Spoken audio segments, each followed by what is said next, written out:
Who likes tech news? We wear short shorts. You know what I mean. Chrome and Chromium-based browsers like Edge are allowing Google's domains access to full system information, including your CPU, GPU, and memory usage through a built-in Chrome extension. You'd think the worst part is that you can't see or disable this extension, but personally, I like that it's been a part of the code for the past decade.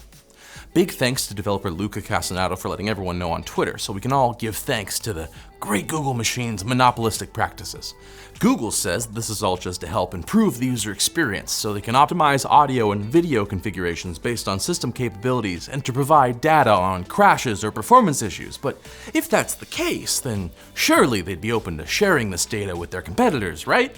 I mean, they'd never do anything to get a leg up over the little guy, like harvesting data to improve their own digital meeting software without telling Zoom or other services not owned by anyone at abc.xyz. That's Alphabet's real URL, BTW. But hold on to your initialisms, because at&T has finally told the public that there was a massive data breach from May to October of 2022. Also, there was a smaller breach in January 2020, but don't worry about that one. It's a small one, small potatoes.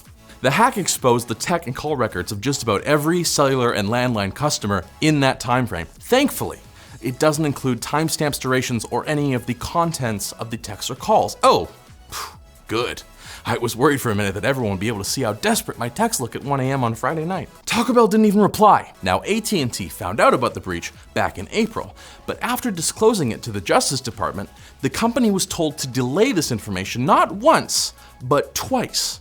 The data was stored on servers owned by cloud data company Snowflake, whose incredible cybersecurity prowess is also responsible for the Ticketmaster hack. Good job, guys. But Snowflake isn't really the bad guy, according to Snowflake. They say the blame is on its customers for not using multi-factor authentication to secure their accounts. But don't worry, at&T says the data isn't publicly available yet. It's just in the hands of some hackers who are allegedly financially motivated. Nothing to worry about there. Easy breezy. Just like how Nvidia is financially motivated to make the RTX 5090 as expensive as possible. The rumor mill is talking about 28 gigabytes of GDDR7 memory, a ton of CUDA cores, and a whopping 2.9 gigahertz base clock. All of this while getting smaller, allegedly housing this horsepower on a 2-slot dual fan card. Most people can fit that in their machines. What a concept! What ways to make money will they think of next? Selling A6000s to power the Las Vegas Sphere? Oh wait, that's exactly what they did, with 150 of the cards being used to pump out 3 layers of 16K resolution content at 60 frames per second at a real thing that real people spent real money on. It's Vegas, baby. What do you think, Reason comes into the equation? They specialize in 5-second weddings. For the record, that's nearly $700,000 worth of GPUs with 1.6 million CUDA cores and 7,200 gigabytes of total VRAM. From AI to gaming rigs to giant video spheres. Is there anything Team Green can't do? Well, they can't find us a sponsor like private internet access. Their VPN network spans across 6 continents and 91 countries, letting you access your local catalog of content from all over the globe. Plus, with a single subscription, you get unlimited connections, making it easy to run PIA on practically any device. They also just concluded their second security audit, putting further emphasis on your security and privacy. And if you're still not convinced, they're 100% open source, baby, and you're free to go digging through the code yourself for peace of mind. So go check out PIA at piavpn.com/techlinks or by using our link in the description for a special deal with a risk-free 30-day money-back guarantee. It's pretty good. Quick bits! Quick bits! Get over here! Where'd you get off to? Go on back! Many old-school Apple fans have fond memories of the unofficial Apple weblog, which was shuttered by AOL nearly a decade ago. In a grotesque development, it seems that the old domain has been acquired and revived through unholy necromancy, and the site is now pumping out AI plagiarized news articles and stolen graphics under the bylines of its former staff. It's alive!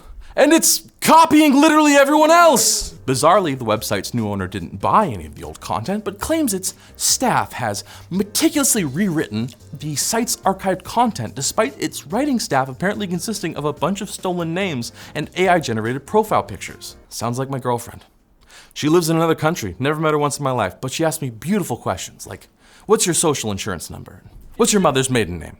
If you've ever dreamed of hopping in your sky car and flying off to work, the future might be closer than you think. A few companies like Archer, Joby, and Volocopter are all vying to be the first to offer eVTOLs, or electric vertical takeoff and landing aircrafts, as short-range air taxis for some major airlines, as an alternative to driving those pesky medium-distance trips. We could see them ferrying about the wealthy as early as the Paris Olympics later this month. I can't wait to take a rich guy's tossed soda cup to the dome from a few hundred feet in the air. At least it'll be smaller because it's France. They don't let you have the jumbo sizes. US sales of the Apple Vision Pro are basically dead. Market analysis firm IDC says the headset hasn't sold 100,000 units in a quarter since its February launch, and it faces a 75% drop in domestic sales this current quarter. The IDC also reports a 67.4% drop in VR/AR headsets across the board, which mostly affects VR. The firm actually predicts bigger acceptance for mixed reality headsets moving forward, which makes it a great time for the Vision Pro to launch in Canada, starting at just 5,000 Canadian dollars.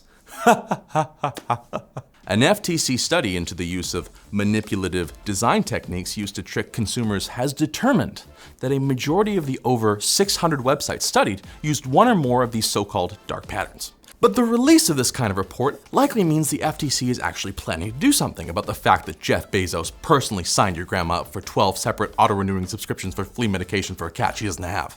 Whiskers! Whiskers! That's your grandma calling for a cat she doesn't have. And scientists have built a spacesuit to recycle astronaut pee, inspired by the still suits from Dune. This is why science is the best. You don't see an art student doing this. While the International Space Station already has a recycling system, that solution misses out on all the liquid gold expended during spacewalks, which last 6 hours on average. That's a lot of pee-pee time. And spacewalk times will only get longer during NASA's upcoming Artemis 2 and 3 missions. The new system is worn as a backpack, filters the urine into 99% pure water, and then adds electrolytes via a flavored powder and pumps it into an in-suit drink bag for easy sipping. They make piss into Gatorade? Hell yeah, they did. My son's an astronaut and he makes his own Gatorade. But it's still not as easy as getting your next taste of tech news. Just come back here on Monday. And don't pee yourself. Maybe use a toilet.